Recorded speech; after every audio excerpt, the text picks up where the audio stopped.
So, welcome back to another episode of the VIA VHS podcast, your virtual video store. Each week, we look back at movies from the 70s, 80s, 90s, early 2000s. We decide, hey, do these suck? Or are they awesome? Or do we think they suck now? Did we love them before? We just kind of look back at it. And this week, we're going deep. We're going real deep and hard. Deep Oh, and yeah. hard. We got some deep Deep impact. impact. Oh, Oh, deep impact. I had the rear end showing. yeah, that's a scary deep impact. Yeah, yeah. It's, That, that's the ultimate prison fear is the deep impact from behind. yeah. It's like, my You're drill like, stuck. That really happens in the movie. Um, so yeah, deep impact. The other meteor slash comet movie from 1998. the one that's Um, not Armageddon, the one that's not Armageddon. but Um, realistically, I think is actually much better and has a lot more depth than Armageddon it's in certain ways. I'm gonna say, it's definitely more intelligent yeah. I mean, than Armageddon Armageddon. might be a little bit more fun. I will Oh say, yeah, each yeah. one has their merits. I'm not denying it. I like both movies, I don't but want to use the word merits to describe Armageddon, but it is fun. I guess which is a merit. Sorry, I'm trying to say yeah, it's fun. fun's a merit. Fun for anything, the fun factor is the most important part. I don't care what it is. If your fun factor is really high, that automatically puts you in a much better category. Yeah, but fun can be bad sometimes. Well, so as you can have Eh, fun doing bad things. yeah, that's fair. Either way, we all are facing global catastrophe with one of these movies, and this is the more grounded, more emotional, more relatable of the two. You don't get Aerosmith, which No. that does suck. Yeah, they should put some Def Leppard or something in this one just to kind of like balance it out. Yeah, I don't know. It's too melodramatic. They'd probably have to have like Yeah, they tried to do Coldplay the or something. tie-in music video for it. Yeah, probably Seal. Let's bring Seal back out. Get the soundtrack going. Yeah, I don't know who would be on the Deep Impact soundtrack. I It's can't. not a porno, by the way. Yeah. Deep Impact. It's a DreamWorks Paramount picture, so it's I don't know who you're gonna get for that, to tell you the truth. Yeah. Don't wanna close my eyes. He should just did the honestly soundtrack for both. Realistically, yeah. Yeah, and you don't get Double Liv Tyler impact. in this either because Liv Tyler that was Yeah, you don't get that my either. first crush right there. Her and Alicia Silverstone in those damn photo booths. Like I still don't know what those pictures were, but we'll never know. In that combo with Aerosmith tunes, it's like a It's triple just whammy. it was too much. It really was um a moment for me. I'll just say that. Yeah, it Yeah. was a very important moment. Might go under greatest music video of all time. Oh, for me, yeah. Wicked Games up there. Mhm. Yeah.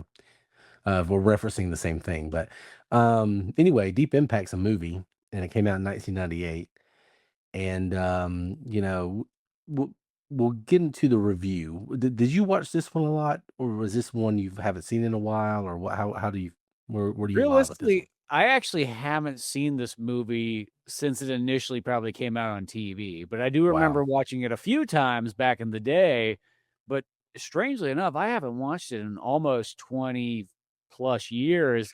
Did I kid you not? It was almost kinda like a fresh watch going into there. Like, Mm, I remembered a couple things in there, but I kinda forgot a lot of the movie. yeah. So it was kinda neat going in here once again, because it does come from the golden age, you could say, of disaster films. Yeah. Of course, along with Armageddon, but you got Dante's Peak, you got Twister, and then you even got movies that are kinda like, disaster adjacent, like Independence Day and Godzilla, the American one, Yeah. and, The just so American many. one. The American one, the one where Godzilla's waving an American flag as he storms in. God damn it. Can't you just go and destroy another Japanese town like we left him to do? Ah, shit. But yeah, Deep Impact. I watched this one a lot. A lot. I can't remember where I got the VHS, but I actually had the actual one. It wasn't taped off TV. Somebody gave me this. And I've always had this weird thing for like news movie that features news a lot. I Yeah, don't this know one's why. MSNBC, and it goes hardcore on it. MSNBC. It's the most MSNBC I've ever watched by far. It's I this think movie. so, because you Yeah. don't actually see MSNBC in movies so much. It's mostly always CNN. Yeah. Which they said no because it's inappropriate on this one. Which I feel like I've seen that. I don't know offhand, I've seen but Wolf I feel like Blitzer do some, pretty risque movies for him. yeah, like I feel like CNN's been way worse than this, but whatever. Fuck CNN.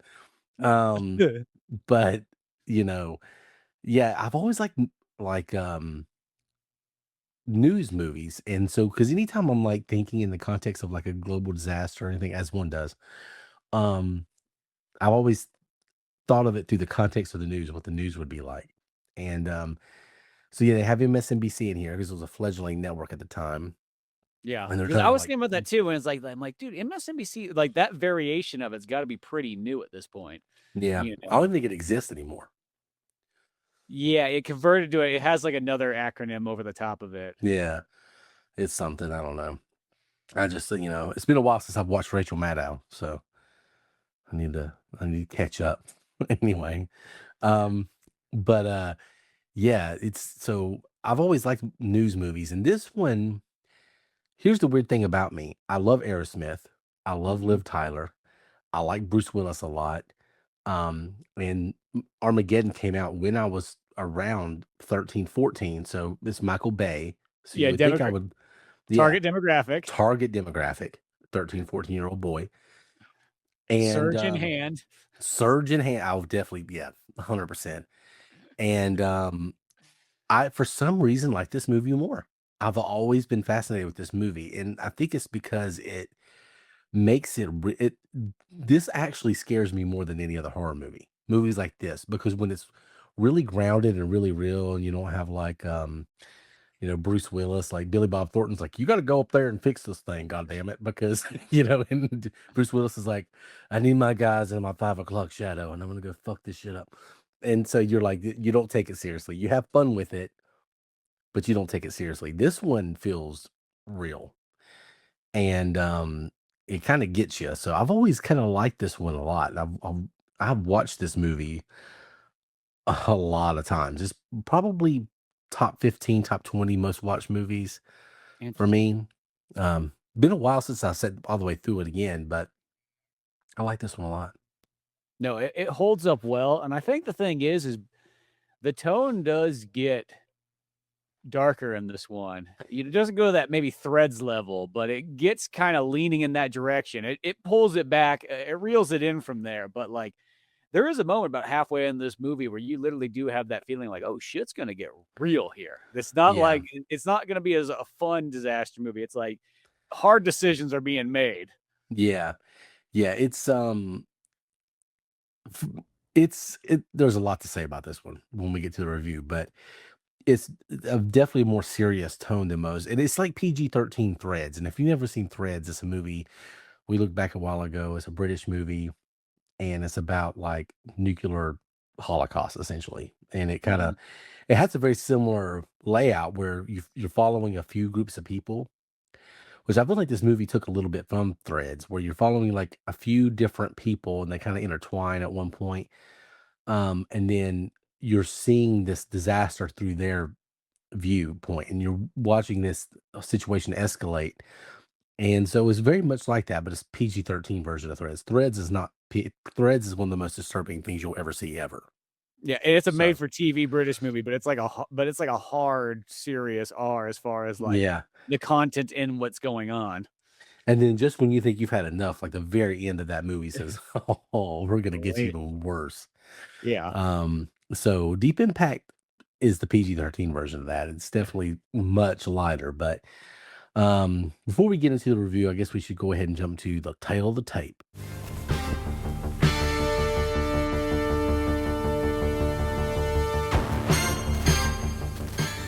I said it right this week. I know. I did. I'm very proud of myself. So Deep Impact. First of all, why name it that? Because it's gonna be a deep impact when it comes in. I I don't know, mean, it makes sense, provocative maybe just a little bit to be I guess, but it's a bad name.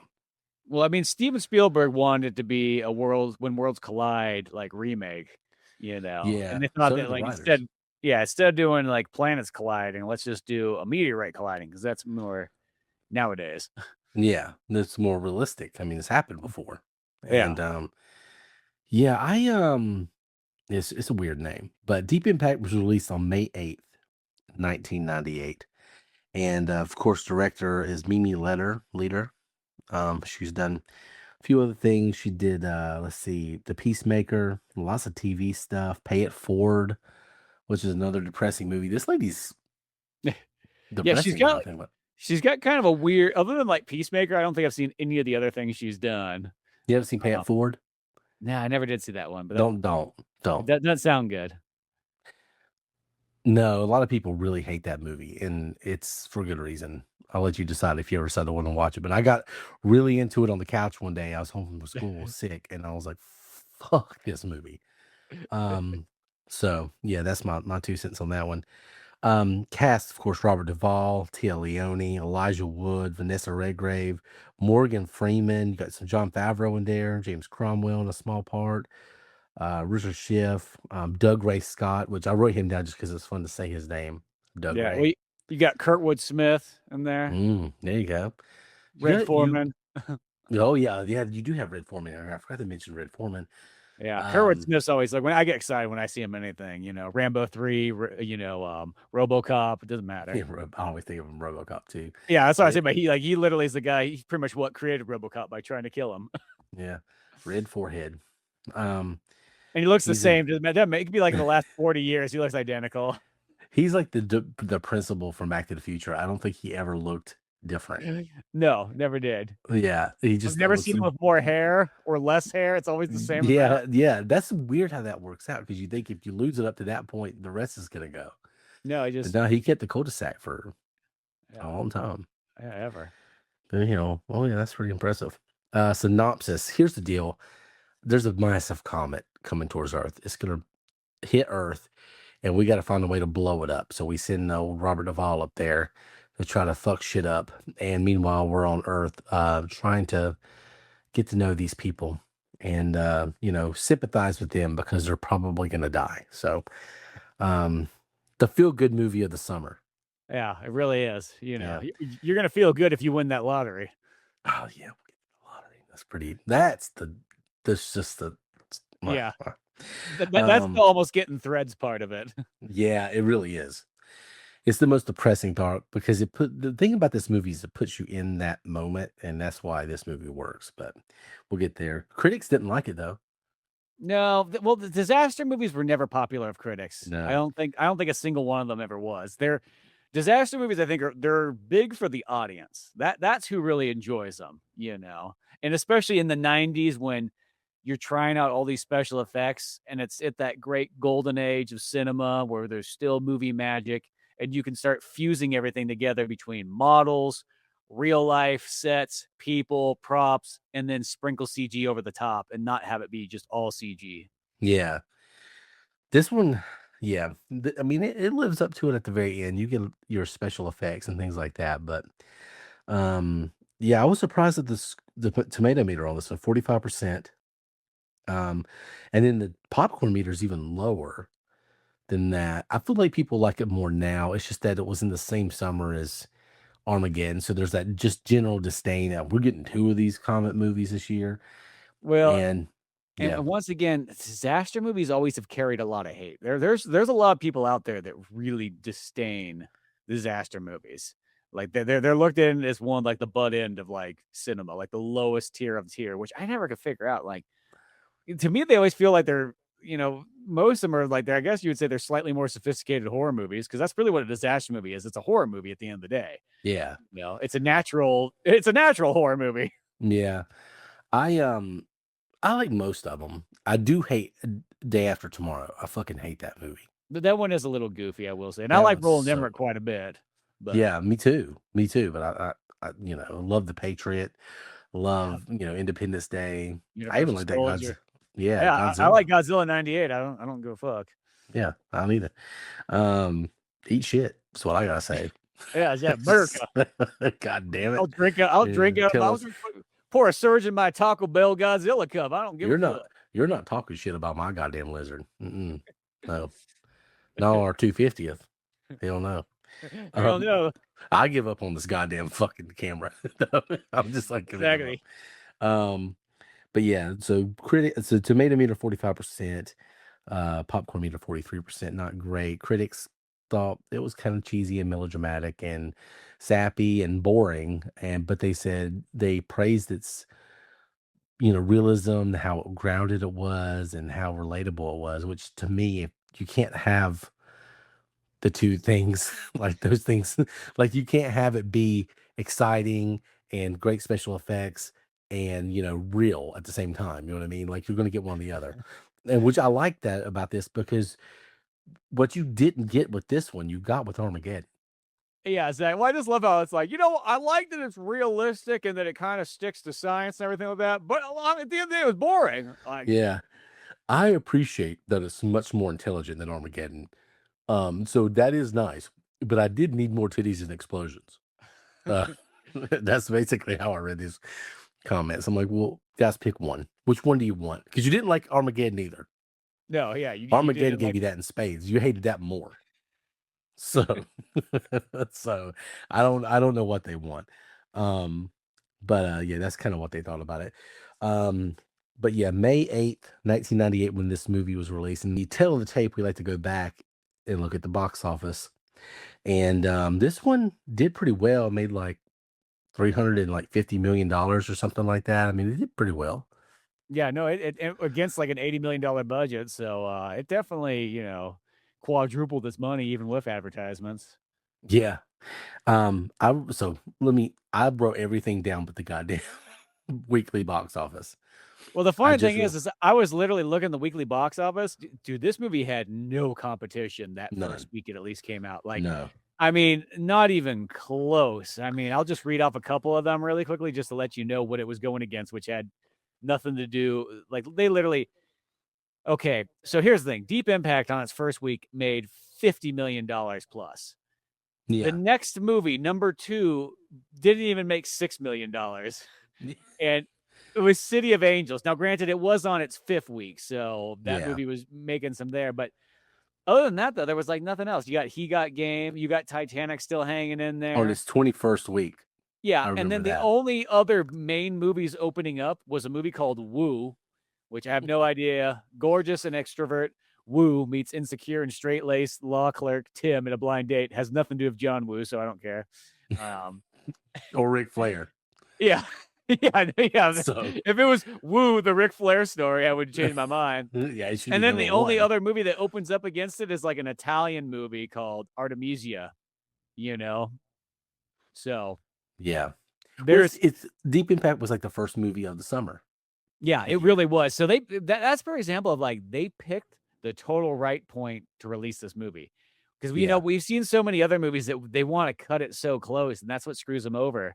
And then even just looking at week 2, okay, now week 2, some competition does show up. They get both The Horse Whisperer, which was a huge movie at the time, and then Godzilla comes in that same week. So, Oh, there you go.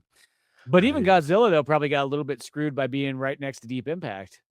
Yeah, a little bit. I mean, but that was the marketing for that movie was just insane.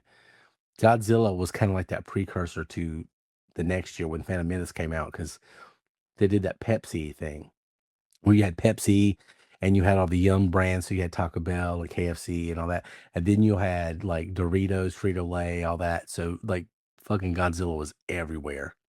Mhm. So yeah, two big disaster movies 2 weeks in a row. And this one did well. I don't know what the numbers for Armageddon was, but Armageddon did better. But this movie was a success. Well, this movie was humongous for when it came out. I think in the longest run, Armageddon has really stole the thunder of this movie's almost kind of the forgotten disaster movie at the time, even though it made a copious amount of money and it was a big movie for then. Where Armageddon kind of has had a little bit more of a legacy. And it's probably just Michael Bay has had more of a legacy due to his controversy as if you like him or not as a director. I mean, Armageddon's in the Criterion collection, which makes me just like like whatever. You know, Yeah, it's like that and The Rock. The Criterion, they need to make some money one year. They're like, we have some taxes we owe or something. I don't know what's going on.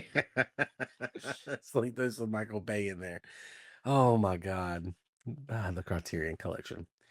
It does lose its luster when you look through there and you're like, you got The Rock. I love The Rock and I do too. I like Armageddon. But yeah, that's just I'm like, what? Anyway, especially considering I think Bad Boys is his more auteur Yeah, film of I those, would say. of really of all of them.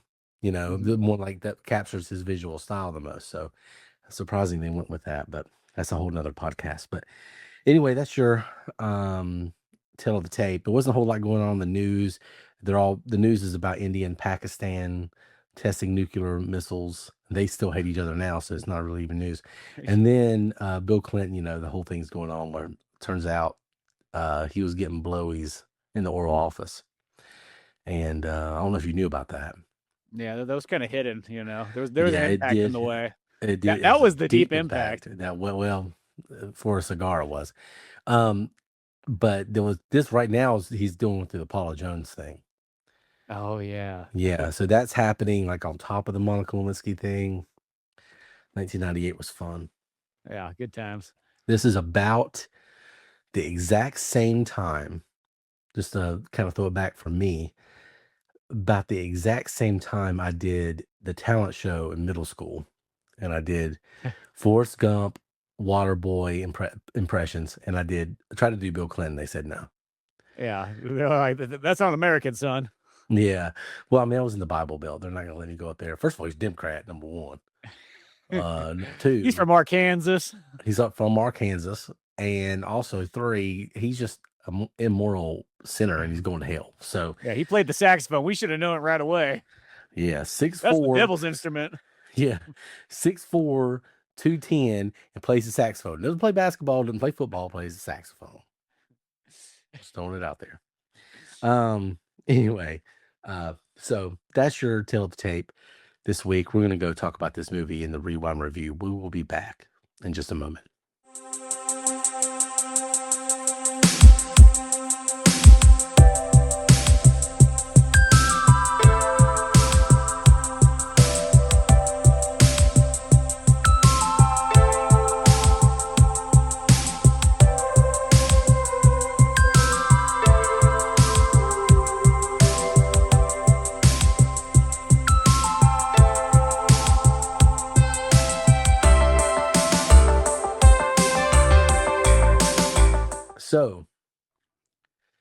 So we're back with the Rewind Review. We're talking about Deep Impact, the heartfelt, sentimental, feel-good movie of 1998, and one of the two disaster, apocalyptic meteorite movies that come out that year. What's the difference between a meteorite and a comet? That's a good question right there. I Is like to one bigger know. than the other? It's not like a stalagmite and a stalactite where one's on top and one's on bottom. Yeah, I'm wondering like if there is a qualification between the two. Like if one is, or maybe it's the makeup. A comet's certain material, and then a meteorite is you know something that just gets bumped out of the Yeah, meteor. or What is do you it call that? a size thing? I don't know. Yeah, I don't know. Meteor and comet. We'll look So, this up eventually. I can't look it up, but yeah, I was gonna say I've size always does matter. I mean, yes. I could look it up if Isn't that the tagline of Godzilla? that is the The tagline. next, yeah, So it's the very next week. That just keeps coming up. No pun yeah, intended. yeah, we're gonna have a lot of Godzilla here. Yeah, it You seems like know, that. We should maybe just review Godzilla. we can always come back to that again. Yeah, we can. But yeah, Deep Impact. Um, Here's the thing with this movie. Armageddon asks you, it doesn't really ask you anything. It tells you this is what America's gonna do when a comet comes. First of all, we're America. Second of all, we're gonna send our best blue collar workers up there, and they're gonna fuck shit up. And you don't even have to worry about it. Deep Impact puts you in the shoes like multiple times in this movie. It asks you the question, what would you do in this situation? How would you prepare? How would you feel? And I like this movie because of that. It's very realistic disaster movie. Does it mean that that has to be the way disaster movies are? No, but there's a place for movies like this. There really Yeah. is, and you know, I really appreciate this one. No, I like that it makes you kinda think about the situation and so on. And really quick, I'm gonna answer that meteorite and comet thing. So here's the difference. A meteorite is a fragment that has reached the Earth's surface, and a comet is a small body made mostly of ice and dust that travels around the sun. There you go. So they're quite different from each other, it seems like. So So a we're comet dealing with really, meteorites here. Yeah, yeah. comet's something that, like, you only run into if you're flying if you're like the Icarus of space, that's what you gotta deal with the comets. Mm, there we go. Okay. See, Final Fantasy kinda confused me because Comet mostly that was a magic spell where you drop it in a I guess, a meteorite on somebody, but realistically, the comet was the wrong word maybe, I don't know. Yeah, because I think they even use it interchangeably in this movie. I might be Yeah, wrong about that, but might be um, too. I mean, they in Final Fantasy, I think they use it I think some games it's called meteor and some games it's called comet, whatever. yeah. Well, I hope y'all learned something. Yeah, I feel like I'm still kinda confused by it, but that's okay. It's like I was trying to explain to somebody at work, which you and I know this, but they were trying to understand the difference between England and Britain Mhm. and what's different Whales. about, yeah, Wales. Like, okay, well, why is Wales? Well, it's also British, but it's not English. Like, I mean, it kind of is, but you know what I mean. And Yeah. I had to explain, them, what's the United Kingdom? And I was like, oh God. It's Um, it's all of them together. It's like America and Canada and everything like that. We all speak English. We all kinda do the same things, but there's a yeah, difference. there's islands and anyway. But yeah, there's your meteor and comet if you didn't know. But yeah, Deep Impact. It comes out before Armageddon. It's not as successful, and the movies are tied together. You can't not talk about one without talking about the other. If we were reviewing Armageddon, we'd be also be talking about Deep Impact some. Um, Yeah. but yeah, I've always kind of preferred this one. The cast is insane. I mean, Robert Duvall, Morgan Yep. Freeman, that alone. Yeah, Morgan Freeman is the president. Okay, let's talk about that because Morgan Freeman. Okay, especially this time period. You get a lot of movie presidents. I mean, Yeah. around this time, you get Bill Pullman, Harrison Independence Day, Ford, Harrison Ford in Air Force Air One, Force One. Morgan Freeman in this movie. Now, my favorite is obviously Harrison Ford in Air Force One because Yeah, it's Harrison he kicks Ford. terrorists out of an airplane, Yeah, I mean, come "Get on, off my plane." get off my plane, and he, Gary Oldman. Um, Now, I'll say this, I feel Morgan Freeman could almost be in that same role, and I could see him kicking somebody off a plane saying I, that too. It would be Morgan different. It Morgan Freeman. If okay, here's the deal: if Bill Pullman, Morgan Freeman, and Harrison Ford were running for president, I think I'm voting Morgan Freeman. I trust them the most. Yeah, Morgan Freeman definitely kinda takes the crown for, like, best movie president. He's the most presidential. Yeah, he's the most one you wanna believe in. Yeah. Yeah, and he's great in this movie. He is so good as a president in this movie. There's this one little subtle thing that he does where there's the speech in this movie where they're talking about he's bracing everybody for shit may get real. So the first part of his speech is like, "We found this comet, it's gonna hit blah blah blah blah." And of course it's Morgan Freeman, so it sounds amazing. And then he goes, he's kind of lighthearted actually. He's like, "Oh, we got this thing figured out. Here's Spurgeon Tanner, that's Robert Duvall. We're gonna send him into space to figure this thing out. We're gonna blow it up." And then he's like, "In case it doesn't work," basically, and he kind of leans forward on like the podium and looks at everybody. There will be no looting. There will be no this. And like the way he changed the tone, that's very presidential. And I'm like, dude, he could have ran for president. He could have Oh, done it. well, that's the thing is especially after you do a movie like this, if he went to run for president, I think he woulda had it in the bag, like, 100%. It's kinda the reason why, like, Arnold Schwarzenegger was, like, a pretty much a shoo-in for governor for California, is the fact that, like, you can even take California where, like, Arnold can run as a Republican and people are like, "I'm voting for Arnold." Yeah. Oh, I would have. Yeah. I mean, Democrat, Republican, Independent. I'm voting for Morgan Freeman. It doesn't matter, man. Yeah. It's Morgan Freeman. Like, and out of those presidents, I mean, obviously, out of those movies, out of those presidents, um, Harrison Ford is my favorite one because I love Air Force One. But Morgan Freeman's the most presidential president Yeah, well, of, because you know. how's this? Air Force One is probably the best president movie at the end of the day. Oh yeah, You know what I mean? But like yeah. as far as I like never saw the White House Down ones, but oh, those are really good too. But they use like that same Air Force One style storytelling of like Die Hard right. and a situation. So they're really good. Was Morgan Freeman the first like movie black president? He might have been in like a major movie. I was gonna say that there might be kind of a smaller movie. No, we're not But thinking of, but yeah, it he was. wasn't. I want to say was Glenn Close a president in one of these like movies in the 90s? Oh, I feel like she was. I know she was like. Yeah, I feel like she. What movie was she a president in? I don't know. I was thinking about this in my back of my mind for like the last 5 minutes that we've been talking about this. I'm like, oh, Glenn Close was Oh, Air president. Force One. She Oh, was maybe not a she was president. She vice was like the. president. Yeah, yeah, that's it. That's what you're thinking That's of. okay. That's where it was. Okay. Yeah, Um, yeah, yeah, yeah. That's what, and she was also like head of like Nova Corps or whatever in Guardians of the Galaxy. okay. Yeah. Yeah, so there you go. It's kind of presidential. Yeah. Kind of. Yeah. But, uh, but yeah, we have the good legacy of great presidents and movies and fantastic speeches and presidents that take charge like they're like Teddy Roosevelt, but of the 90s. Yeah.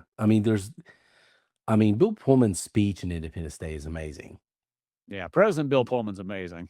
Yeah, I love President Bill Pullman, but also I don't know. I just don't think he did the best job, you know. But he does get a hell of a speech. He has the best presidential moment in movies, I think. Hmm. Get off my plane's up there. Yeah, but then Bill Pullman flies a plane, so That's true. Yeah, I'm still voting Morgan Freeman though. Fuck it. yeah. Morgan Freeman doesn't have to fly a plane or kick anybody off a plane, and you're still going to vote for him. So that's how Yeah, much power he's got. yeah, yeah. I'm voting Morgan Freeman all day long. So there's basically this movie set up, and we're not gonna go through the entire plot. There's kind of three groups of people you're kind of focused on this whole movie. Well, four if you really want to include. Yeah, four. And most of the time they don't really interact except for Morgan Freeman and Attila Leone. But uh, you have Elijah Wood, who plays Biederman, and he is like a high school student. He's like a junior astronomer, and he's the one who finds the comet first, which is kind of dumb, but whatever. Yeah, he sees it in the telescope when he's just trying to like bang the girl right there, and Yeah, teacher's like, "Hey, what'd you find in that scope? Oh, let me show you." some titties. Um, so he just wants to kind of do what high schooler boys want to do, and he's in an astronomer club, probably just to try to pick up on this chick. But he accidentally finds the meteorite, and so he sends it to this astronomer that I guess is friends with the astronomy club, and he types it into his 90s computers and does all the 90s computer things. Like he's quintessential 90s computer guy. Like he's Yeah, the there, he's nerd, the eating, yeah, nedry. yeah, the Nedry, the hacker, he's kind of sloppy. There's papers everywhere. He's eating a pizza. He's kind of frantic. And then he's In the like, middle of the night, and he's working by himself, of course. yeah, yeah, it's just, having fun. But he runs the numbers and instantly knows it's going to hit Earth and tries to go tell the world. And he gets into a car crash and dies. And I felt like all this was unnecessary. It really is. It's just like it's all It, this extra effort just to have this guy die for no real reason. Doesn't serve the plot really anything that this guy dies, except for that Morgan Freeman gets confused and thinks Elijah Wood died with this guy. He's like, they were having a gay relationship and they died together. They died together in the Jeep doing God knows what. Um, You never know what a 50-year-old scientist does to a 16-year-old fertile boy. anyway, they invented the flux capacitor. Uh, anyway, fertile boy. Wow. Anyway. He was going after that ring magic this boy would carry. Oh my gosh. Yeah, he really did go from this to Lord of the Rings pretty much instantly, didn't he? And so Elijah Wood is, not Frodo in this, but he is, the one that finds the meteorite. And so nothing of real consequence comes from that guy dying, other than you get some action at the first of the movie because the government still finds out about it and they start planning their shit. And this is another element of the movie I want to talk to you about, because so you have the Elijah Wood character. We established that. We'll get the Tia Leone and the president and who's the other? Oh, the astronauts. We'll get the, Yeah, all the astronauts up in space. yeah, we'll get them in a minute. So, do you think this is an accurate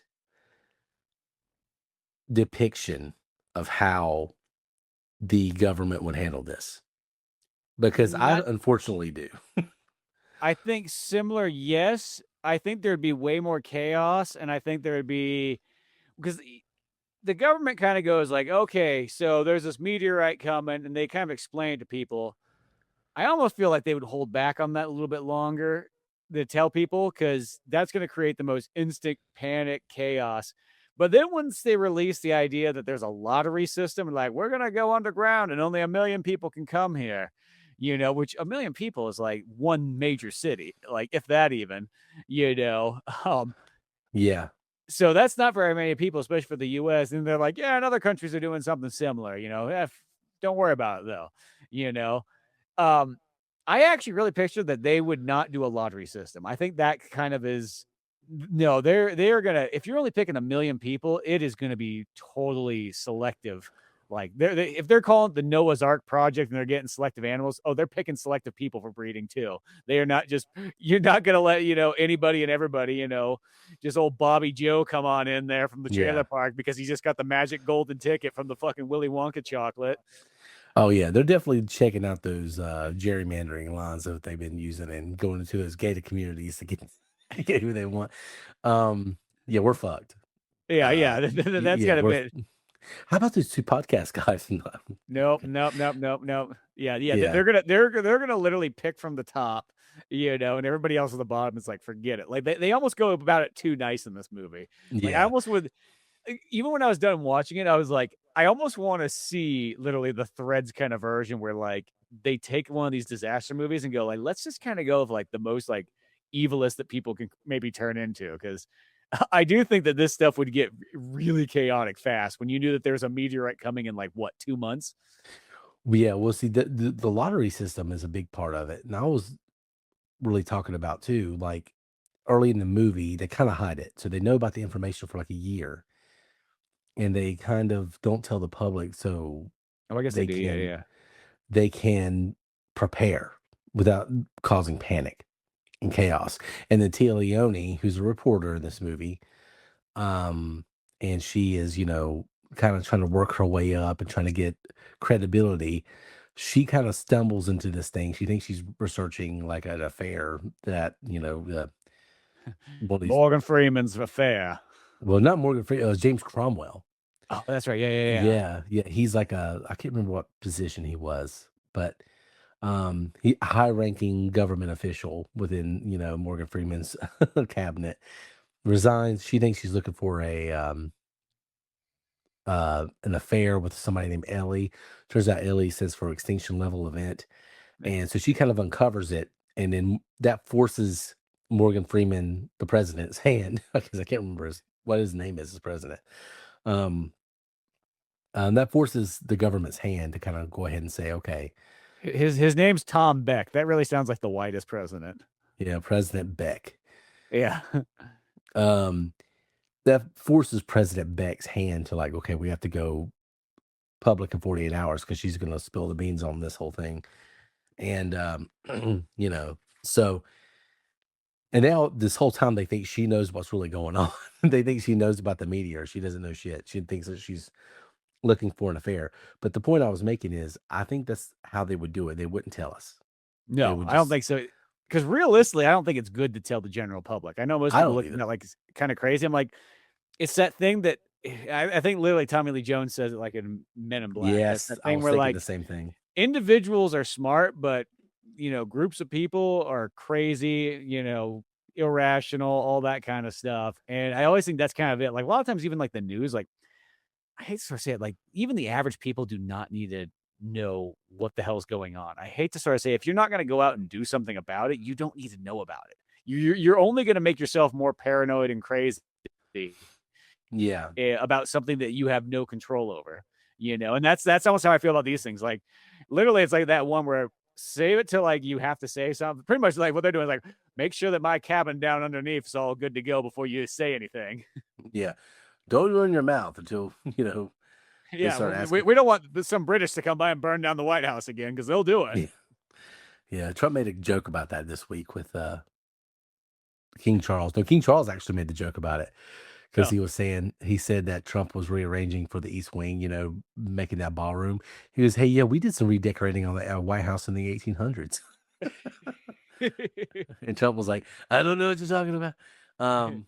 So anyway, yeah. So there's this theory on TikTok right now. Have you heard of Apophis? negative. So Apophis is this meteorite that actually does have a real good chance of hitting us. It's Oh, supposed to be 2028, I think. You might have to look that up, but okay, well, that's not that far away.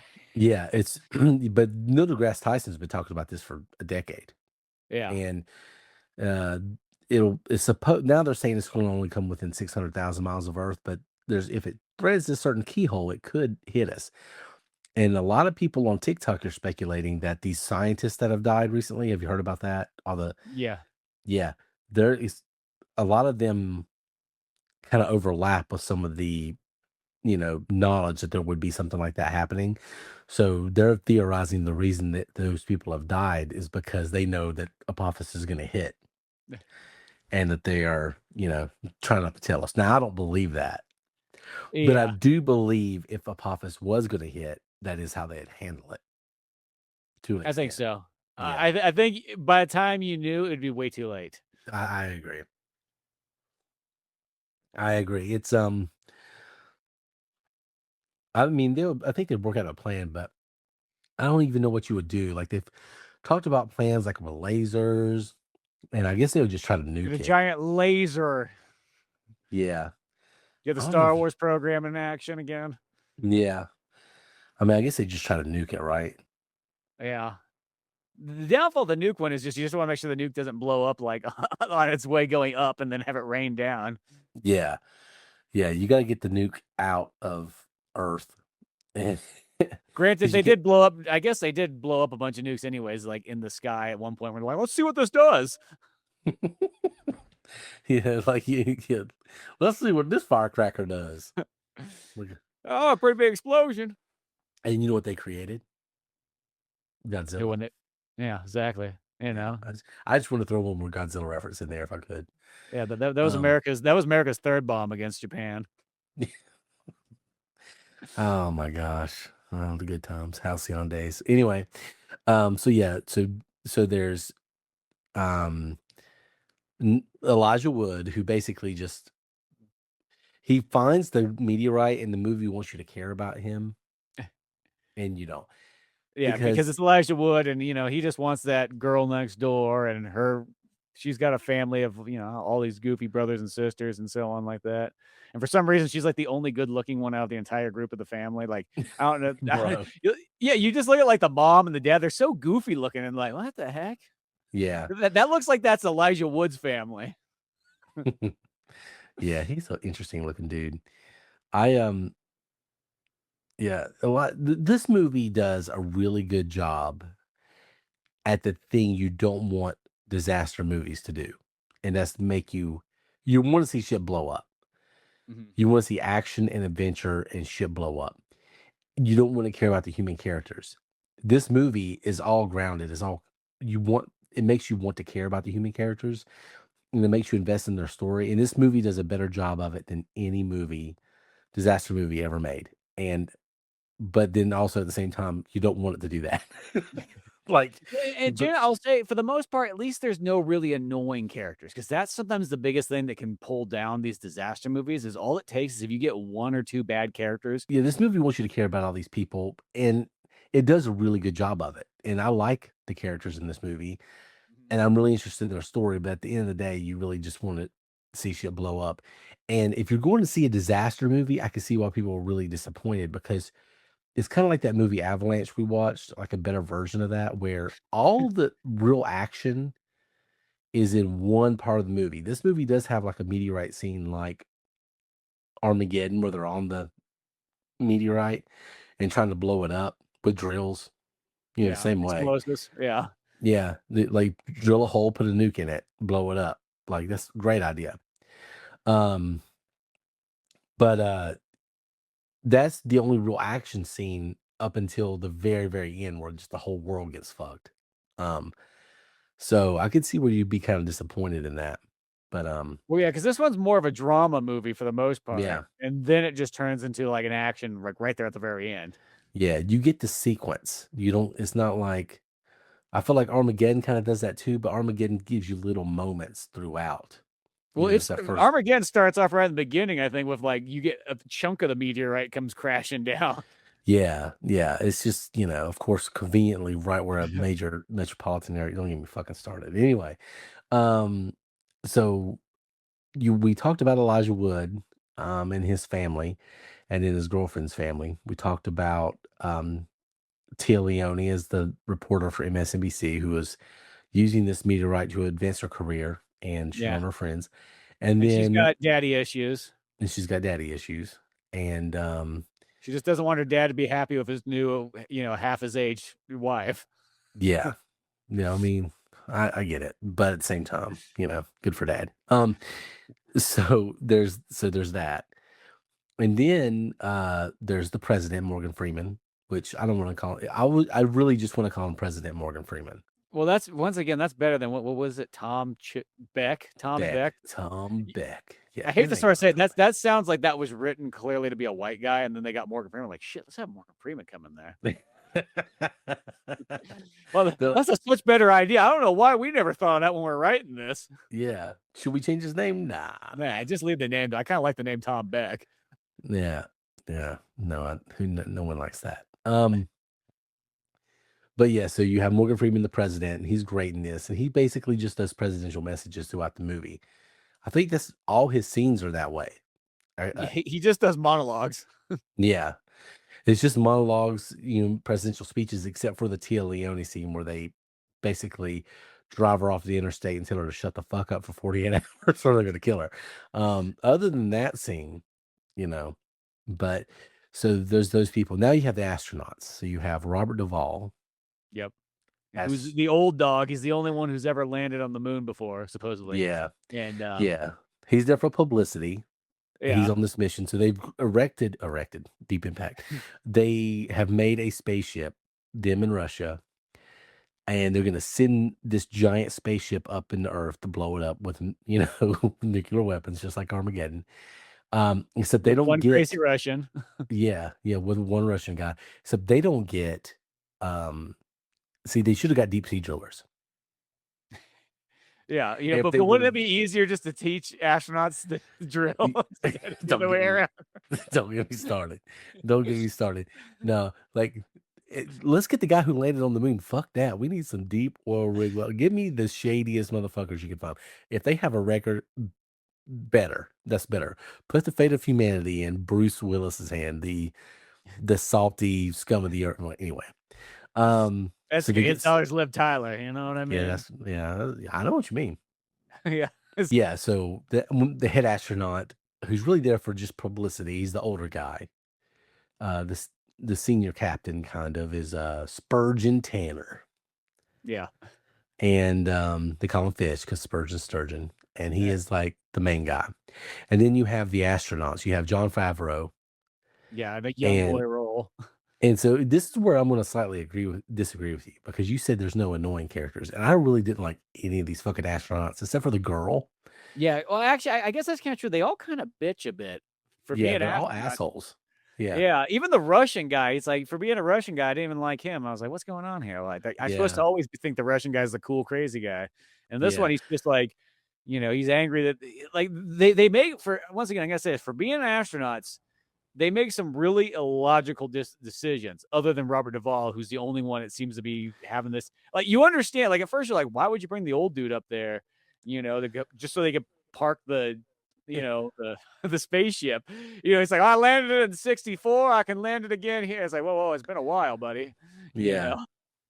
Yeah. But instead, it's like one of those ones, like, all these young bucks, for some reason, just, like, yeah, they gotta complain about everything, and they got these emotions and feelings and so on like that. And one guy looks into a solar flare, and ironically, that's the only thing that cures him and makes him more intelligent is by getting blind, But Yeah.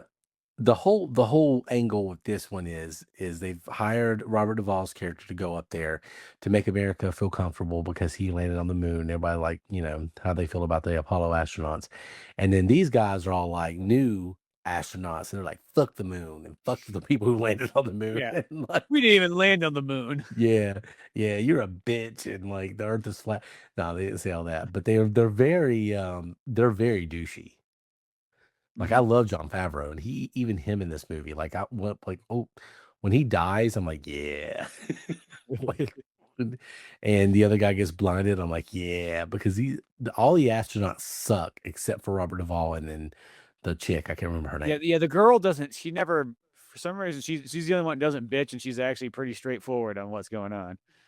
Yeah, like, her and, like, Robert Duvall get into it, but they're like they both have rational thoughts and feelings about the situation, where the other ones just suck, like, they're being a dick to Robert Duvall, and he goes over and talks to him at the bar and is like, "Hey, I know you guys don't like me, but we got to get along." And they're like, "Yeah, we don't fucking like you at all. Like the moon's a bitch, you're a bitch, and you're named after a fish, so fuck you."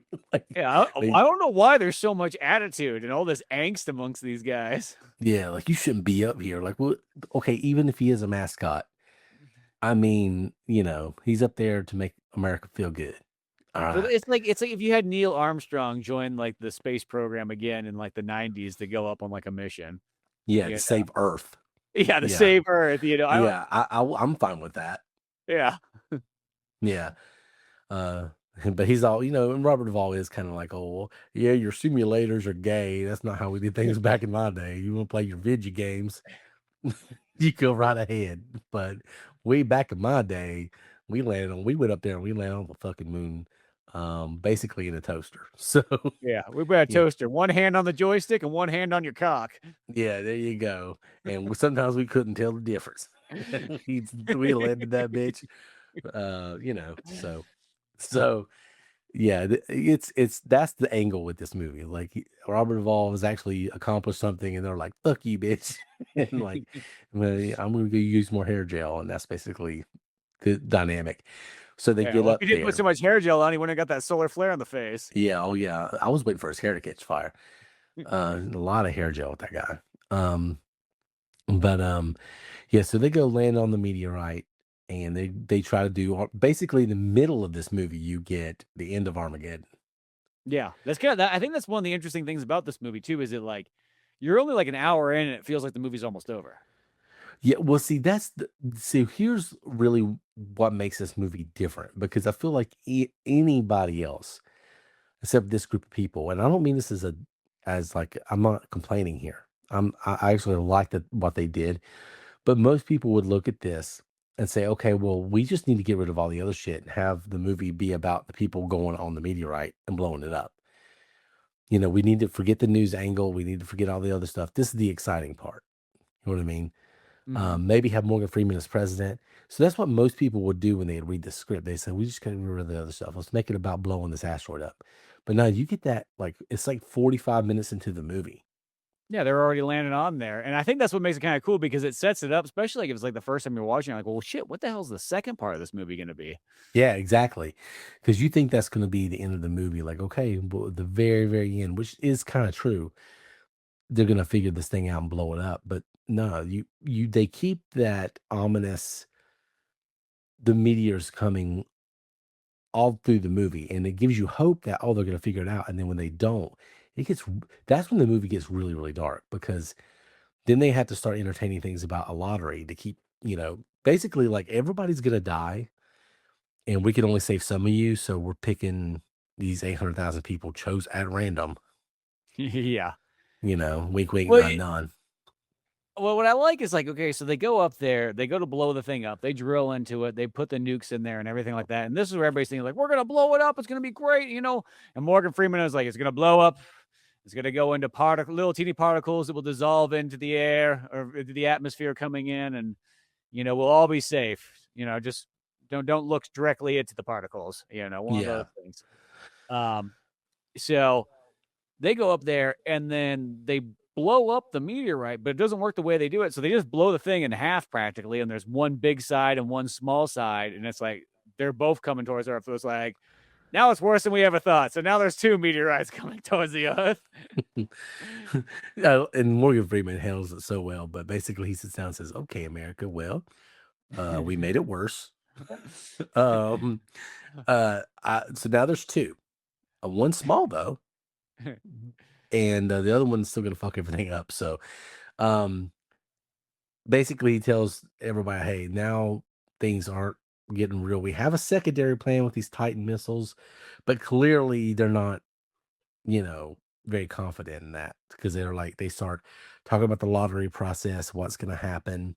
And that's when this movie gets really, really sad and dark because they're not letting people over 50 go Yeah, which makes unless, once again, it's very logical. Why would you take anybody like I'm yeah, surprised even people over 40 to tell you the truth. yeah. And they're handling like Noah's Ark. They're literally putting animals in 2 by 2.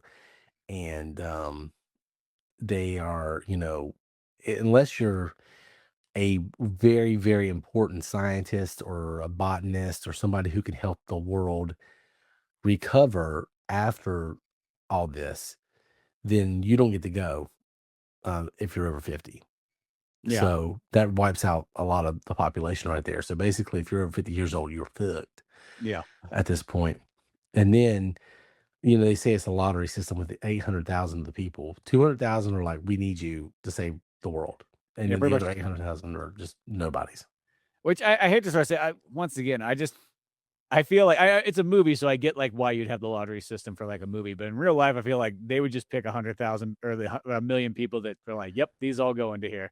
Yeah. These are the scientists. These are the acclaimed, like everybody who kind of has done something. Yeah. You're gonna go in there, and then we'll get some strapping young lads and some strapping young gals, for breeding. It's gonna come Yeah. across as some Nazi experiment by the time that like it's all Oh, said and done. 100%. They're going to be like, okay, so we have this Yale crew captain, and he is going to school for this, this, and this, and he's 23 years old. And then we have a sprinter from, Duke University. Yeah, you know, they're gonna pick a bunch of a bunch of nerdy scientists are gonna go in there, and then a bunch of like genetically gifted like people are gonna go in there. Like yeah, your genes is what's gonna decide if you're gonna make it into this arc or not. exactly. Yeah, they're looking for high IQs and great athleticism or in a mix High of both. IQs, big muscles, and big cocks. Yeah, oh yeah. And Oh yeah, and Macho Man at the front.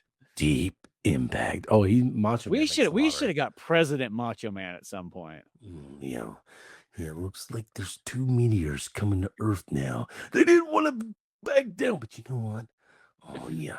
Oh yeah, you coming to the squared circle of Earth. And then the Macho Man Randy Savage is gonna lay the smack down, yeah. Oh yeah, because I am the cream. Anyway.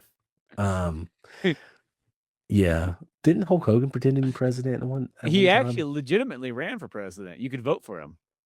What? Yeah, it was like in give or take 2000. I remember because I had a buddy's sister's like whatever boyfriend or something that literally actually voted for him. I remember being like in like I don't know, give or take 2000, being like, man, that's so badass. I wish I could have done that.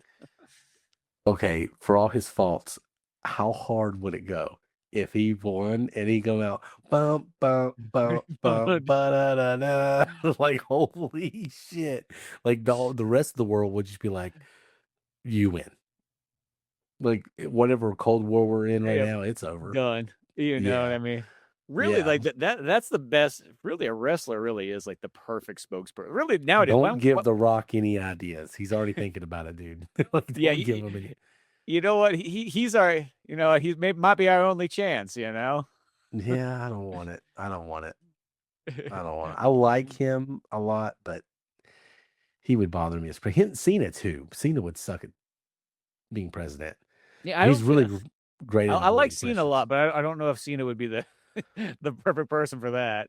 That'd be Yeah. like having Ultimate Warrior as president. I feel like that would be off. Oh God, that would be the worst. Oh my gosh.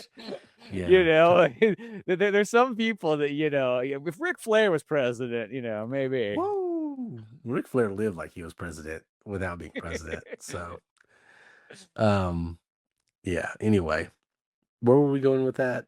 Morgan Freeman, president, announcing that they're doing the lottery system, and Yeah, you better look forward to if you get a phone call. See, this is where I think that like have it because you wouldn't want to get that phone call because I feel like that would set you up so quickly to be getting murdered instantaneously. yeah, Because if anybody knew that some family got that, I do not think they'd be like, "Oh, good for them." I think that it would turn really ravageous fast, you know. yeah. Oh my And the part gosh. where they come by and they gotta pick them all up on buses, I'm like, that is a terrorist attack waiting to happen. Golly, you're right. Because I think so there'd be so and I'm not saying everybody would do that. I think there'd be enough people be like, "Oh, it's okay. I've accepted it." Kinda like, Tia's mom or whatever, who's like, "You know what? I gave up all my stuff. It's I know your dad left me for, like, a younger one, but it's okay. It's great. I'm practically Japanese now. Look at me Yeah, go." And yeah. then somehow she randomly just dies before the meteorite comes. Like, everything's going so good for her that it's too good that you're like, you're dying." Well, she clearly committed suicide. Oh, is that what happened? Yeah. It Oh. doesn't show her like take anything, but like that's clearly like she got all dressed up and she was like, putting on her best clothes and her makeup and like she's like, yeah, I'm checking out. Yeah, I guess it makes That sense then. that's how I took it. Um Yeah, it felt like it was so vague that I just felt like she just died. I was like, and then it was like, what? But yeah, maybe no, that makes more sense. I just thought she just literally like she got so excited that was it. it's I can't wait for it to get here. Oh yeah, maybe she was like one of those Hellbop people and they decided to check out because the comet was coming. Um when are they gonna make a movie about that, by the way? Yeah, whatever happened? That was a big deal back in the day. Yeah, that guy was the creepiest son of a bitch. Holy God in heaven. But anyway, so yeah, so now the meteor's gonna hit. Now there's two of them.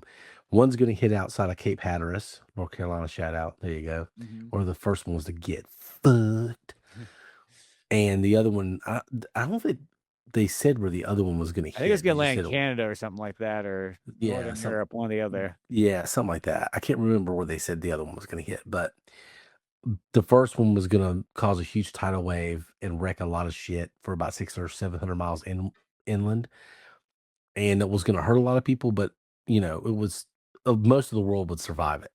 But the second one's like, "Nah, bitch, you're going out. Like, the whole world's probably gonna die." Well, I like because Morgan Freeman explains it really well too. He's like that one's. It's like that other meteorite's gonna hit, and it's like the cloud or the sky's gonna go dark for 2 years. Plants will die in 1 month. Animals will die in about 2 other months, and then Yeah, you'll all be dead. yeah. It's really depressing, and that's where this movie just gets really, really sad because now Tia Leone's mom's committed suicide because she feels like it's hopeless. She has this estranged relationship with her father because he's banging some chick her age. Understandable. And then, so that's really, really sad.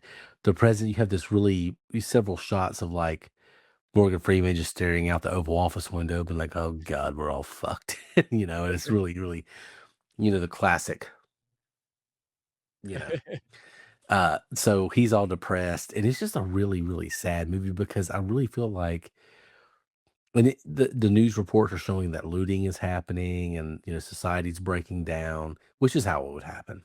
Yeah, 100%. Yeah, Yeah. it would go Mad Max Primal really fast. I think. Yeah. It's gonna get crazy. And I agree with you. I think those caves, once people found the caves, they would fuck them up. You know what I Yeah. mean? I think that's the thing. It's like there would be so many homegrown terrorists that would just like destroy and just go anarchy on everything. Because if I'm not, if if I'm going down, I'm taking you with me, kind of approach. Yeah, they're gonna say fuck those caves, and there's gonna be all kinds of conspiracies like it wasn't actually random, which well, of course we both know, y'all know. Yeah. Um, so I think yeah, there's a lot of things that would have happened with this, but I do think it's pretty realistic about how they're gonna keep us working as long as they can. They're gonna keep the status quo as long as they can because these billionaires who have these giant bunkers like Zuckerberg in Hawaii and all these people who have just built these randomly all of a sudden bunkers. They got to keep us working so we can get they can help them stock up so they'll Yep. survive this thing. I couldn't spend 2 years inside a cave. if you treat it like Blast from the Past, I think it'd be fine. Yeah, I want to see that's something that they didn't explore enough in this movie. I think that would have been really interesting is what's in the caves. Yeah, they don't show a single thing of that, which Yeah. I wanna say, because I was watching a little bit of special features, and they said that, like, the initial movie was gonna be, like, a 3-hour movie. So I was kinda curious if there was I mean, the script was written out that long. Um, it would because they were like, "We're gonna make it like an epic," and it would've been kinda interesting to see where that kinda led into. Yeah, Yeah. because you know what actually be this movie kinda goes with the happy ending, but I think would be kinda interesting is that if you would have almost had a third major act of this movie where it was like, okay, starts off, they go up to space to take care of the meteorite. They're going to blow it up. Oh no, we blew it in half. It's still coming. Panic happens and everything like that. It would have been kind of interesting if the meteorites actually hit Earth. And then the third act of the movie was pretty much like a Fallout type thing where people were actually living in those shelters. And then you could have them how they interact down there, and then eventually, and after the 2 or 3, I think it'd be longer than 2 years to tell you the truth. But Yeah. I think you'd have to come up in like 40 years or something like that. But once you finally come up, maybe then there's like kind of like an ending like that. That kind of they come up to like one of those Earths that's like it's finally growing back, but there's nothing kind of like civilization's totally gone type thing. Yeah. Yeah. I'll be interested to see how all that would play out. But also I don't want to be on the wrong end of that. I mean, we're due for one. Yeah, Um, something's gonna happen. Either Yellowstone or yeah. whatnot's Oh, gonna go you're off. yeah. I think I'll be all right if you listen. You're fucked. But Yeah, I think I'm probably a little too close for that one. yeah, you're a little too close. You're definitely on the bad side of that one. I think I would make it through that one. But if there's a nuclear warfare, I think you're probably safer than I am. I think so because nobody cares about San Francisco, and I With don't think not and I don't think San Francisco 'cause that used to be the one that used to be like a terrorist threat. I'm like, I don't think people are really caring about that too much anymore. well, now that you mentioned that, that's probably your worst bet. I know I'm screwed because Fayetteville down there in Fort Bragg is just down the road, so that's like a big military installation. But Yeah, I guess the um, worst case for me is actually the closer one. It's still like a 2 hours plus away, but it's Sacramento because that's the mm, capital. But nobody, I yeah, don't think no normal person thinks of that as the capital of California. I That's know. like a California insider thing. It's like, oh yeah, Sacramento's the capital. Everybody thinks it's probably Los Angeles or San Francisco. Yeah. Um, just like here, they all think it's Charlotte. Yeah. It's Raleigh. Fuck you, bitches. Anyway, um, Deep Impact though, this movie is very different. It's not like other disaster flicks. It really it could have had a little bit more disaster. It could have had a little bit more action. But I do like the grounded um tone. I do like the realism and I like how it feels like this is what it would really be like. And it really puts you in the moment. Where with Armageddon even there's not a lot of focus on the people on Earth. You get like Liv Tyler and stuff like that, but most of the focus is solely on the astronauts and the people at NASA. Yeah, and the people that the astronauts are connected to. That's like your only like older people in that movie. Right. It doesn't show society as a whole or give you an idea of what's really happening or what the news is saying or what the government would do if it hit. It doesn't give you any of that. It's about we gotta send a bunch of oil drillers up there to blow this bitch up. You know, let's give Yeah. Bruce Willis nuclear weapons. That'll turn out well. Um, so they're very, very, very different. I really like Deep Impact. I do. This is one I watched a billion times. Used to show it on TV. This is one of those TNT staples. I felt like, Yeah, well, and I believe that's where I kinda watched it the most was on TV. I yeah, saw it a couple of times for sure back in the day. yeah. And this is one of those rare movies too where I like the dialogue better than the action. Like, it's an exposition heavy movie, but you need it to be. But I like the president. I love the Morgan Freeman scenes. Which Mhm. president? I like a lot of the Tia Leone news scenes. Um, those are the ones that really create the tension and create the excitement. It's the dialogue. It's not the, action in this movie, but um it's good. think it's definitely better than a 45% or whatever it is. Yeah, I think it's actually a pretty high bar disaster movie realistically. I Yeah. think it's one of the best ones. Yeah. It's just very unconventional as far as disaster movies go. And it almost feels more like a news movie or a political movie mixed with a horror movie somehow.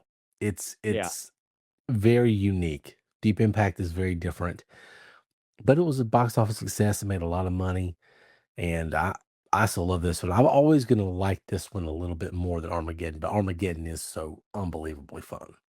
Yeah, I mean, Armageddon kinda holds that, like it has there's just a lot of classic, just moment scenes and all that kinda stuff, but I do think that Deep Impact is actually the better movie.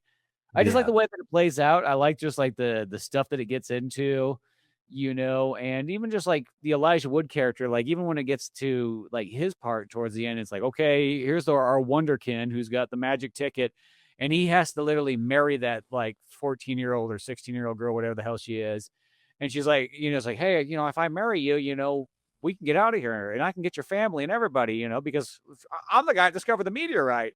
I'm the one the president said was dead on TV." yeah, So they go through this whole ritual and everything like that. And like the parents are like, yeah, fucking Elijah Wood's gonna get us out of here. Shit, marry that boy. I don't care. yeah.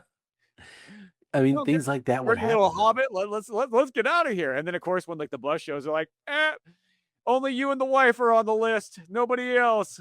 Oh, And, yeah, of course, there's the scene where the girl's like, I'm gonna stay here. And the dad's like, no, honey, you need to go. You need to go. Follow the Frodo boy and yeah, stuff. And then of course she doesn't, which I think is kind of like it stupid. leads so yeah, it's pretty dumb scene. You look at that, you're like, yeah, by that standard, you should just get killed by the tidal wave. You just asked for it, but Yeah. whatever. It Oh, does lead to that scene where like Frodo pretty much goes to like he's almost able to get into the shelter and he decides he's gonna turn around yeah. and run Also, back for emotional drama so they can climb that fucking mountain on a motorcycle. which by the way, there's no mountains by Virginia Beach, which is where it clearly shows they're near by the Well, and road signs. clearly you're only getting like what 70 miles on that gas tank on that enduro.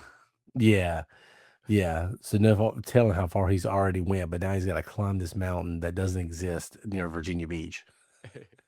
And yeah, I don't know. That's just a nitpicky thing, but also I wish they would have killed those characters too.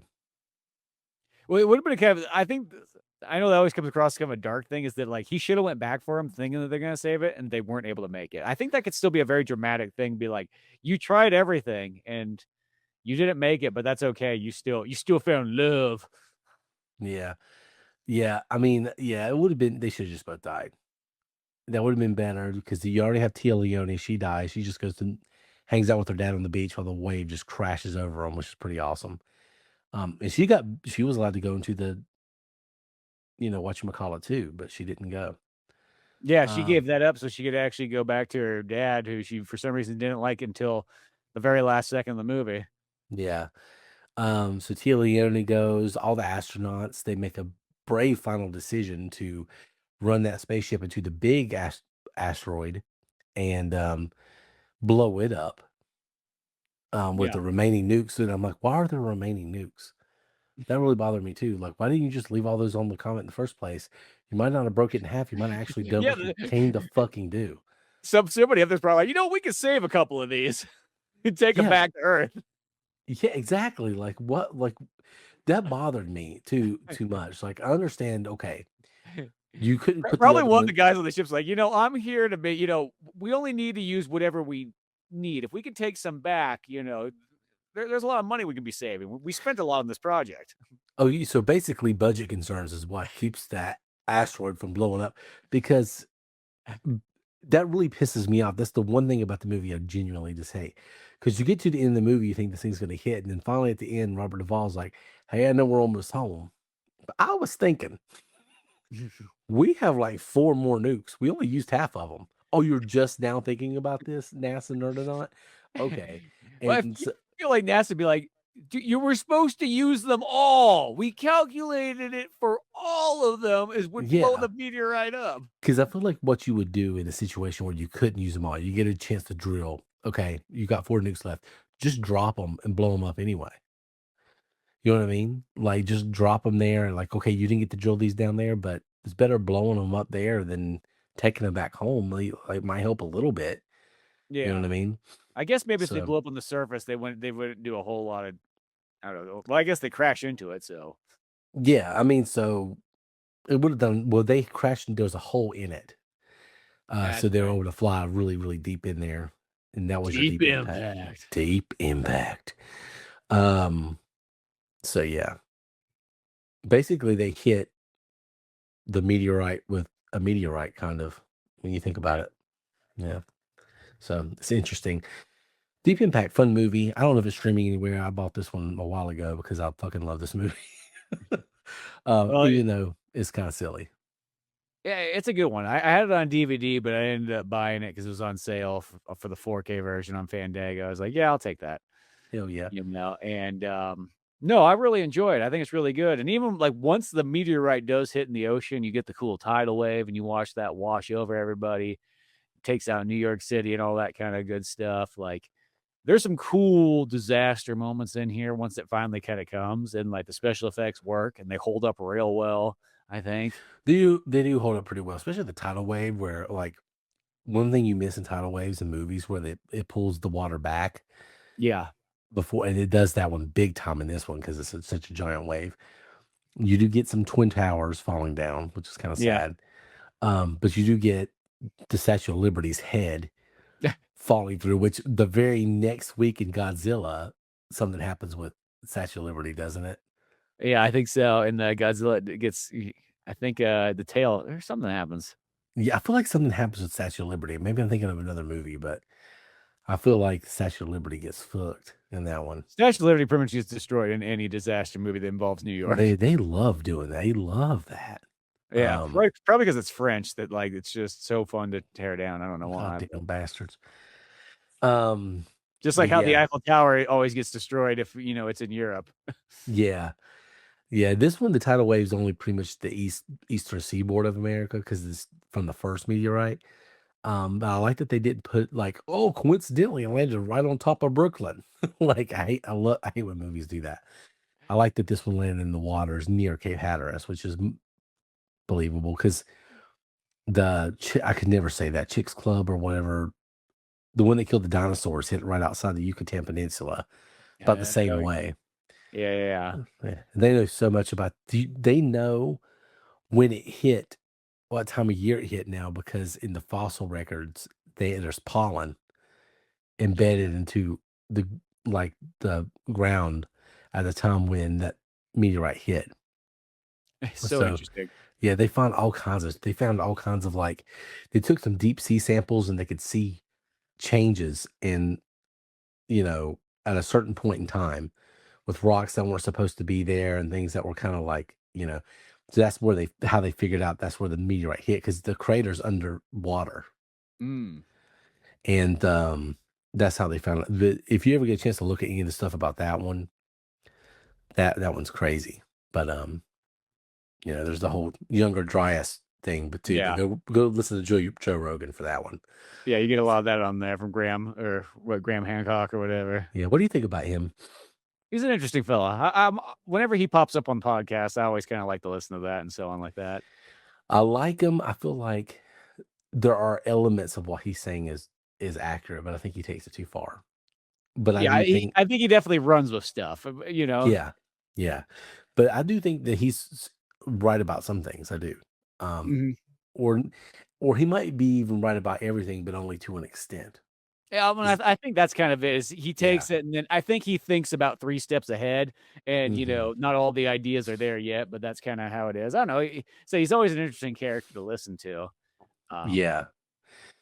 The one thing I was going to say about Deep Impact, the one other thing I think is kind of missing from this movie, and it's more of like a minor thing, it really shows nothing of what the rest of the world kind of thinks about what's going on here. Yeah. We're like, some of these disaster movies, they'll always cut, it's just like a little brief moment to like, here's Japan, here's this and that. Like, there's like none of that in this movie. I think for a split second, they show like Russia, and that's about it. That's about the only one I can really remember. Yeah. I read something about that where they thought it would be distracting if they did that. I mean, it makes sense because this movie is definitely focusing on like the personal aspect of it, So it's not looking at it like a worldly thing. It's looking at it like almost like Mom and Pop from Oklahoma kind of vibe. Yeah.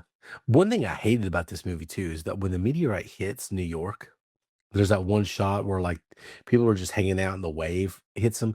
It's like they were just living their normal lives. Like a meteorite wasn't about to hit. There's that one shot where the guy's like reading a fucking newspaper. He's got his back to the ocean, He, and like, doesn't even notice it. there's like some asshole hacky sacking over here. It's like it's just people walking around like, is there something going on today? It just seems kind of like something's weird, something's off, something going on today. And of course, a I giant guess tidal wave. I think there would actually be more people than you would think that would just be super oblivious to what was going on until it happened. Well, that's kind of what that "Don't Look Up" movie's about. Is kind of saying, people aren't going to take it seriously, or they're going to listen. People, the Earth's flat now to some people. Yeah, and they're gonna live and die on that.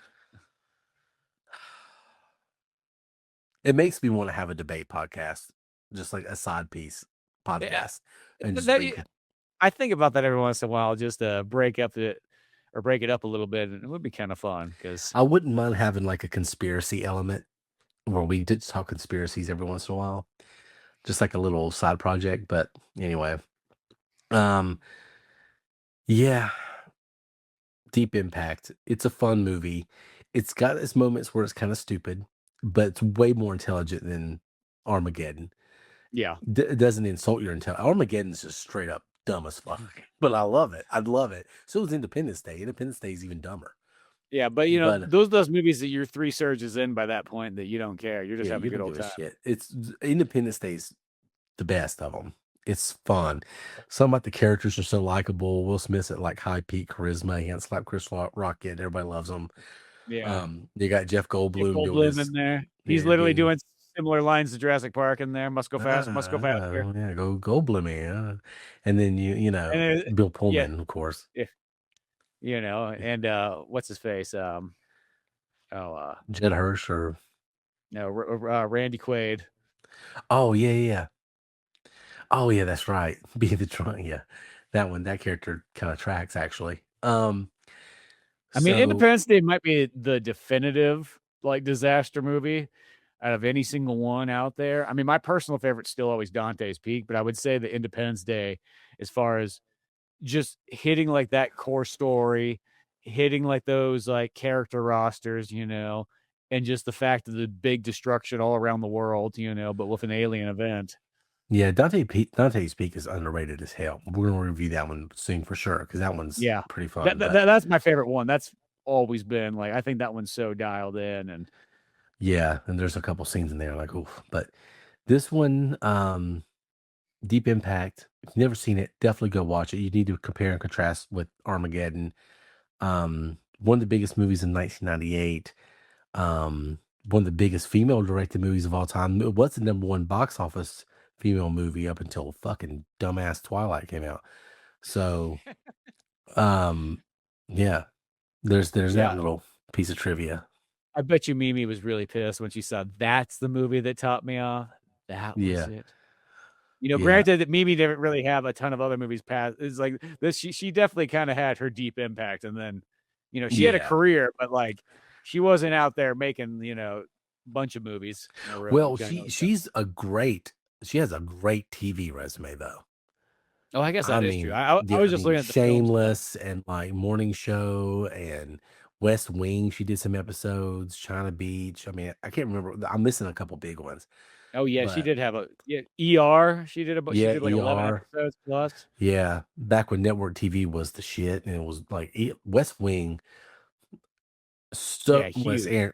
Aaron Sorkin dialogue, and that's the best dialogue of any piece of media ever made. Is the West Wing. It is so good. Um, Now Martin Sheen was in this running for movie presidents. They went a West Wing movie. I'm voting for him even over Morgan Freeman. Oh, good He old was Martin. he was a damn good president in that movie. Went to his head a little bit, but I mean, I couldn't Charlie let him. Sheen's also been president as well. So When was he president? and Machete too.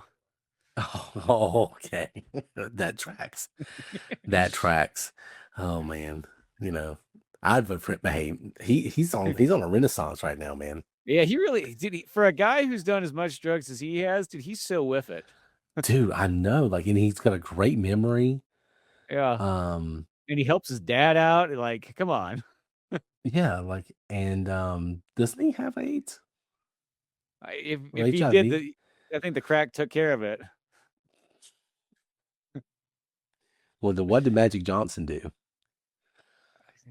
Yeah, I don't know.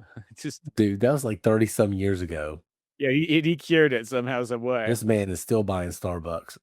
He's still buying all kinds of Starbucks franchises and the Dodgers. I think he owns a piece of the Dodgers now Of course. and the Commanders. I think he all bought a piece of the Washington Commanders. Yeah. Yeah. He wasn't supposed to make it out of the 90s. Nope. Yeah, yeah, yeah. Easy barely made it, Yeah. Mac John just sailed on by. Yeah. I don't, there's something fishy about that, but I ain't going there. Anyway, Deep Impact. Go watch it. Go enjoy it. Tell us what you think. But we're getting in a rambling mode. We're getting a little bit goofy and silly and want to talk about everything but Deep Impact. So I think it's probably time that we wrap this up. But let us know what you think. Which was the best meteor movie of 1998? Was it Deep Impact? Was it Armageddon? Tell us why. I want to hear from you. You can find us on social media at VIA VHS, at VIA VHS Pod on Instagram, which I've been neglecting, but I'm gonna get better about that. Um, but you find us mostly on TikTok and YouTube is kind of where we spend the most time. But of course, Spencer with Old Man Orange and with the podcast and the comic books and the everything, pretty much books, Yeah, novel. yeah. I mean, Renaissance man. Yeah, a little bit of everything multimedia. Old Man Yeah, Orange on YouTube and yeah. Spotify. There you go. Go check it out. But as always, stick with us. Let us know what you think, and we want to hear from you. Like and subscribe. If you haven't done that, you're a bitch, honestly. Like if you Mhm. listen to this whole thing and you haven't done that, I don't want to. You're an asshole. I just want to.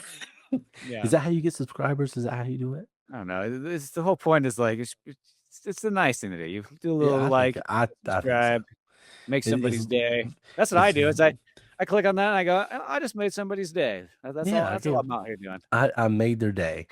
If I like It's someone's content, I try to pay it forward. very easy. It's like using the turn signal. Yeah, Just exactly. You don't do want to it. be an asshole. You don't want Yeah. to put the right turn signal on and make a left turn. Oh, even worse. Don't get me started on turn signals. But anyway, Deep Impact, 1998, fun movie. I'm glad you listened. Um, y'all have a good one. And Via VHS is out.